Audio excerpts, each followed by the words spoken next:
그래도 원장님이 최선 다해주시면 잘 나오겠죠. 대칭 되겠죠. 원장님이 알아서 잘 좀 해주세요.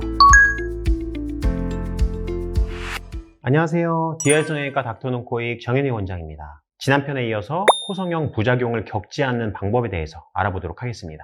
코성형 부작용을 최소화시키기 위해서는 지켜야 하는 원칙 딱 두 가지가 있다고 했죠. 첫 번째, 코끝 구조물을 만드는데 이물질을 사용하지 않는다. 두 번째, 본인이 가지고 태어난 구조와 조직의 특징을 고려해서 현실적인 목표를 정한다. 항상 이 두 가지를 지키지 않아서 문제가 되죠. 오늘은 그 중에서 두 번째, 수술 목표 관련돼서 이야기 나누겠습니다.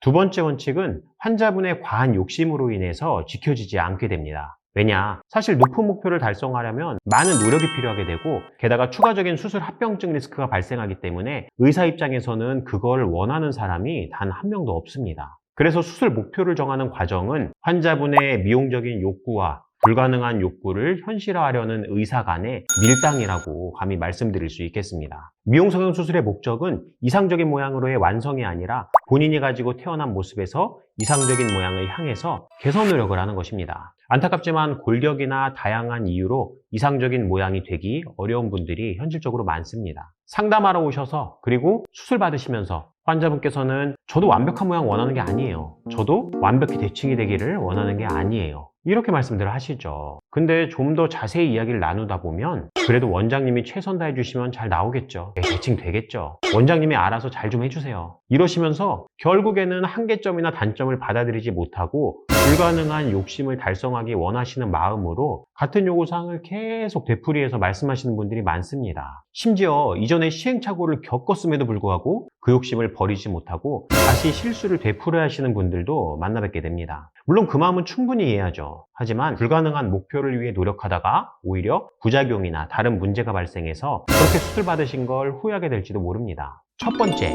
콧대와 코끝은 함께 따라가는 구조입니다. 간혹 코끝은 괜찮으니까 콧대만 충분히 높여주세요. 이렇게 말씀하시는 분이 있는데, 그러면 코의 전체적인 모양은 기형적인 모양이 돼버리죠. 달리 말해서 코끝을 높이는 데 제한이 생긴다. 그러면 콧대도 같이 낮아져야만 합니다. 그래야만 모양을 아름답게 만들 수 있어서 결과적으로 봤을 때 만족도가 더 높습니다. 코에서 높이만이 전부는 아니거든요. 두 번째, 완벽한 대칭은 본인의 얼굴의 기본 골격이나 연조직이 완벽한 대칭일 때만 가능합니다. 근데 안타깝게도 얼굴이 완벽한 대칭인 분들은 아주 극히 드뭅니다. 그래서 코는 얼굴의 중심축을 따라서 위치한 구조이기 때문에 얼굴 중심축의 틀어짐, 콧볼의 위치나 모양, 그리고 피부양 등 얼굴의 양쪽이 지닌 다양한 차이로 인해서 코 수술 후에도 일부 비대칭이 남을 수 있으며, 이건 코 수술만으로는 극복 가능한 게 아닙니다. 오히려 본인이 선천적으로 가지고 있는 비대칭 골격 구조는 완벽한 교정이 불가능한 거라고 말씀을 드립니다. 물론 수술적인 문제로 인해서 축이 무너지고 틀어지면서 비대칭이나 심한 뒤틀림이 발생하는 경우도 있죠. 이러한 점들은 당연히 재수술로 극복이 가능하겠습니다. 하지만 수술적인 문제가 아닌 점에 대해서는 일부 받아들이셔야 할 필요가 있습니다. 받아들이기 위해서 엄청난 노력을 할 필요는 없습니다. 왜냐? 지금 바로 연예인들의 얼굴 정면 사진을 보고 코와 주위 구조를 유심히 보시면 양측이 대칭인 사람을 찾기가 생각보다 쉽지 않다는 사실을 아실 수 있을 거예요. 얼굴이 중요한 연예인들조차도 이렇게 모두 신경 쓰지 않고 잘 살고 있습니다. 세 번째, 코는 중안부 길이와 밀접한 연관이 있습니다. 전문가로서의 추천은 중안부가 긴 분은 일반적인 분에 비해서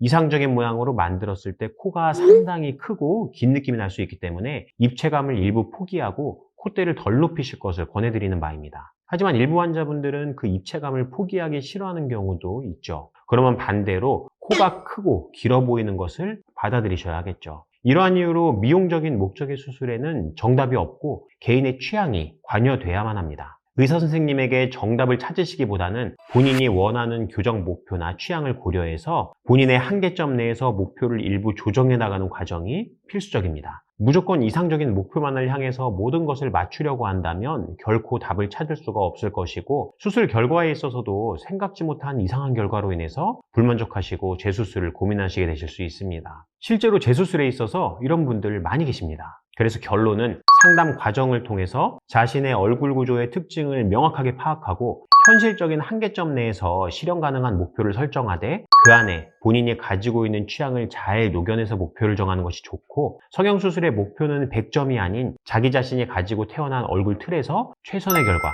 최고의 결과를 내는 것이다 라는 것이 많은 환자분들의 코 수술을 집도하고 그 이후 장기 경과까지 관찰한 코 전문가인 제가 내린 결론이라고 말씀드릴 수 있겠습니다. 코 재수술뿐만 아니라 코 첫 수술을 계획하고 계시는 모든 분들 명심해 주시기를 바라며 이상 마치겠습니다. 닥터눈 코익 성형외과 전문의 정현익 원장이었습니다. 감사합니다.